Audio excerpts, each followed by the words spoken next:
नमस्कार दोस्तों, the engineer choice के इस सेशन में मैं रोहित त्रिपाठी आपका बहुत बहुत स्वागत करता हूं। दोस्तों, आज के इस सेशन में मैं आपको 7 इंडस्ट्रियल टूल के बारे में डिटेल में बताऊंगा, जिसका यूज़ जो होता है मैन्युफैक्चरिंग इंडस्ट्री में बहुत किया जाता है और ये टूल काइजन में भी बहुत हेल्प करता है। परंतु सेशन के स्टार्ट होने से पहले मेरी आपसे एक छोटी सी रिक्वेस्ट है कि यदि आपने हमारे चैनल को अभी तक सब्सक्राइब नहीं किया है तो प्लीज़ नीचे दिए गए रेड कलर के सब्सक्राइब बटन को प्रेस करके चैनल को सब्सक्राइब कर दीजिएगा। और यदि सेशन पसंद आए तो इसे लाइक और शेयर करके अपने मित्रों को भी इस चैनल को सब्सक्राइब करने को कहें। तो दोस्तों, मिलते हैं वीडियो के बाद।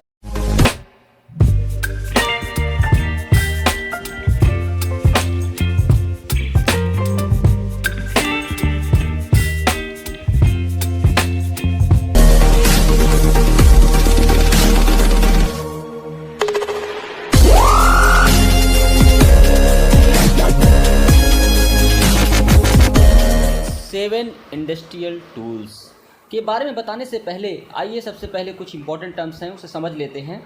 Have kaizen activity been carried out smoothly at your company production site? क्या आपके प्रोडक्शन फ्लोर पर काइजन की एक्टिविटी सुचारू रूप से चल रही है या नहीं चल रही है? सबसे पहले ये जानेंगे।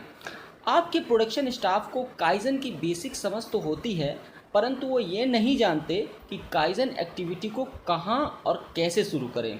तो आज के इस सेशन में हम काइजन एक्टिविटी के बारे में बात करेंगे by the help of 7 industrial tools, क्योंकि 7i जो 7 इंडस्ट्रियल टूल होता है वो बहुत हेल्पफुल होता है काइजन एक्टिविटी के लिए। आइए अब हम बात करते हैं 7 इंडस्ट्रियल टूल्स के बारे में। ये क्या क्या होते हैं एक करके समझ लेते हैं। नंबर फर्स्ट है process analysis, second motion analysis, number third time study, number 4 operation analysis, number 5 combination work analysis, number 6 line balancing analysis और नंबर 7 जो है वो है मटेरियल हैंडलिंग। 7 टूल आपकी फ्लोर की प्रोडक्टिविटी को इम्प्रूवमेंट में भी काफ़ी हेल्पफुल होता है। आइए इसे एक करके समझेंगे और इसे हम शॉर्टकट में कहते हैं PMTOCLM। नंबर फर्स्ट की बात करेंगे हम process analysis. Analyze whole production process from raw material to final product in order to eliminate waste and carry out Kaizen activities। Kaizen activity को फुलफिल करने के लिए और वेस्टेज को कम करने के लिए या ख़त्म करने के लिए आपको रॉ मटेरियल से फाइनल प्रोडक्ट बनने तक होल प्रोडक्शन प्रोसेस को एनालाइज करना पड़ेगा। तो इस टूल के अंतर्गत जनरली हम प्रोसेस को एनालाइज करते हैं कि हम जो प्रोसेस यूज़ कर रहे हैं वो कितना हेल्पफुल है हमारे वेस्ट को ओवरकम करने के लिए। अब नंबर सेकंड की बात करेंगे हम मोशन एनालिसिस की। Analyse motion to eliminate wasted movements and to the rearrange the movement order and coordination with less labour consuming and higher economic effectiveness. इस टूल के अंतर्गत हम मोशन को एनालाइज करते हैं मूवमेंट वेस्टेज को कम करने के लिए और मूवमेंट्स ऑर्डर को रीअरेंज करते हैं ताकि कम से कम लेबर में हायर प्रोडक्टिविटी फाइंड अप हो सके।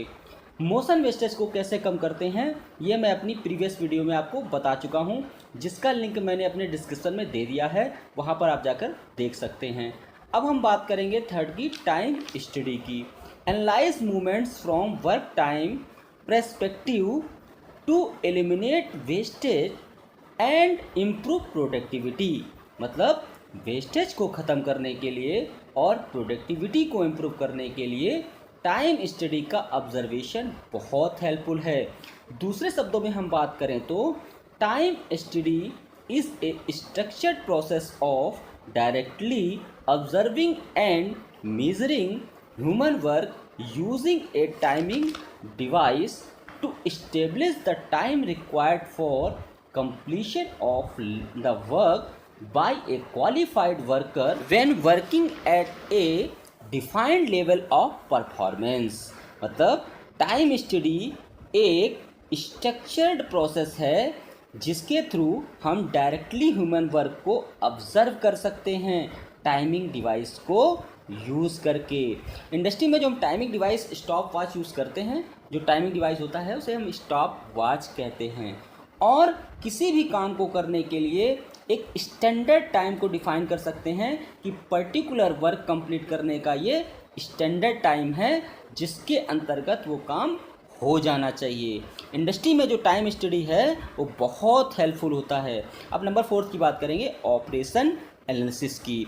Analyse the movement of man and machine to calculate time consuming ratio of each activity to the entire process.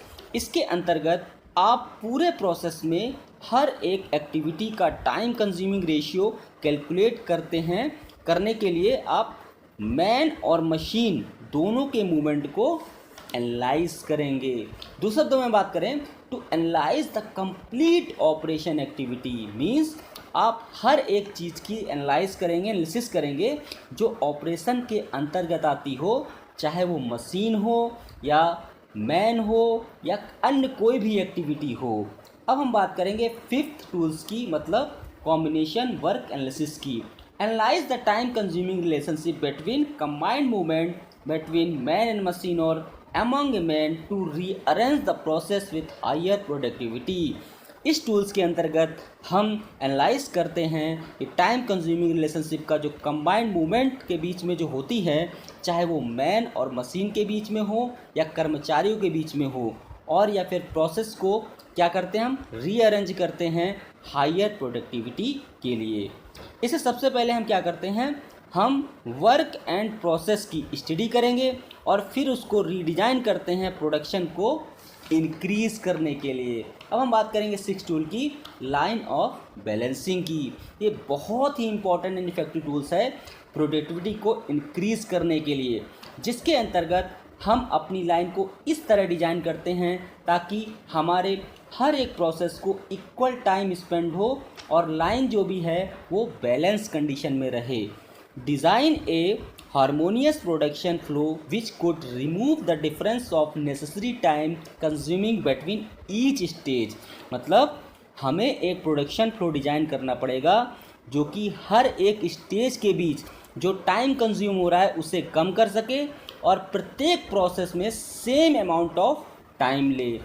Line balancing is a manufacturing engineering function in which whole collection of production line task are divided into equal portion. मतलब line balancing एक engineering function है जिसमें हर एक production line task same amount of time लेता है process को complete होने में। अब नंबर 7 की बात करेंगे, मटेरियल हैंडलिंग की। It is necessary to overcome time wastage and increase the production या प्रोडक्टिविटी। ये भी बहुत ही इंपॉर्टेंट टूल्स है। आपकी जो हैंडलिंग प्रोसेस है वो प्रॉपर होनी चाहिए। अगर हैंडलिंग प्रॉपर नहीं होगी तो वेस्टेज इंक्रीज़ हो जाएंगे और जिससे आपकी क्या होगी, प्रोडक्टिविटी जो होगी वो कम हो सकती है। तो दोस्तों, प्रोडक्टिविटी को इंक्रीज़ करने के लिए और काइजन के लिए मटेरियल ऑफ हैंडलिंग ये भी बहुत, इसमें भी बहुत क्या आपको फोकस करना पड़ेगा। तो दोस्तों, उम्मीद करता हूँ ये आपको जो 7 टूल है वो समझ में आ गया होगा। उम्मीद करूँगा कि जो आज का सेशन है आपको बहुत पसंद आया होगा। दोस्तों, अगर पसंद आया हो तो वीडियो को लाइक करें, शेयर करें और कमेंट बॉक्स में जाकर कमेंट